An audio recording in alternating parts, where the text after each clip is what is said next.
A rare disaster scene played out at Warwick's TF Greene Airport today, but fortunately it was not the real thing. Instead, emergency workers used today's drill to practice should the day ever come that they're faced with a disaster. Eyewitness News reporter Steve Nielsen was at today's drill. He joins us from the newsroom now with the details, new at 6.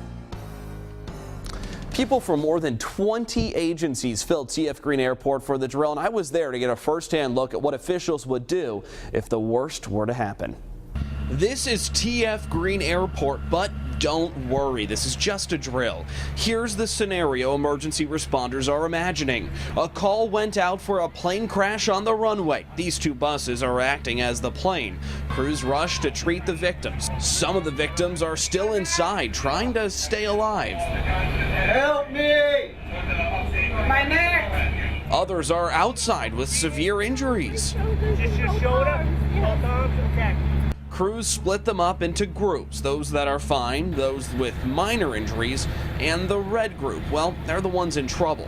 This exercise is done every 3 years at the airport as a way to test emergency response and train for the worst case scenario. It's extremely important to work through our communication efforts. We're bringing parties in from all different response locations, whether it's the city of Coventry, Warwick, West Warwick, East Providence.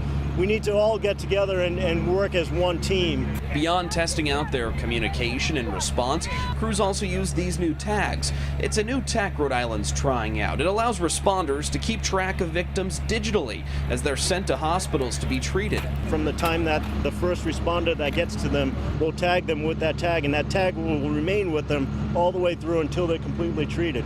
Federal and local authorities will go over the results of the training scenario. More than 200 first responders were there getting their hands on training. You having any trouble breathing? No. Okay. So that if a disaster does strike, Rhode Island will be ready.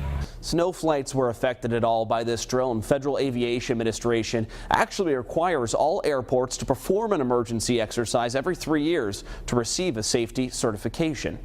Steve Nielsen, Eyewitness News.